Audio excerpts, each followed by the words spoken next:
माँ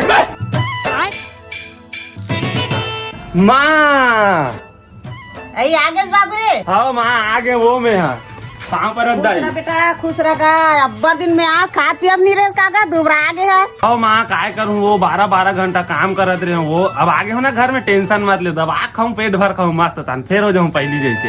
के दिन भर आहत गा, वो पारी का 2 दिन बाद फिर थोड़े चल देबी। अभी तो नहीं जाऊँ माँ, अभी रहूँ वो हफ्ता भर ले वो। ले जा मुँह कान धो ले, मैं खाना निकाला हूँ। हाँ ले ठीक है माँ, जल्दी निकाल के रखे रहा, मैं आता हूँ मुँह कान धो के। आज तो कुकरी साग बने हुई, दबा खाऊं मस्त मजा ही। ला माँ जल्दी, वो भूख लागत है, आज तो दबा पेट भर खाऊं कुकरी साग होई। हाँ ये कर लो पहले। काय माँ मैं तो कुकरी साग होई गत हूँ, पताल के चटनी धरा दे। अई कहाँ कुकरी साग बेटा, सब साग ला तोर बाबू और तोर भाई मन खा दिस गा। खा दिस तो मोर बर 2 फलनी बचा देते सो, अब कहा वो मन है। अई मत पूछ गा, जा वो ला देख दे।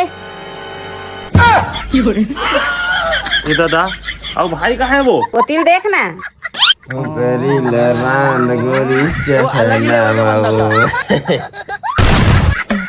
मोरो बर कोनो कर जगह बाचे है का दाई, बता दे महू परे रहूं। जाना गा पूरा घर तोरे के। बताऊं अब आपको, छत्तीसगढ़ के परंपरा जिंदाबाद।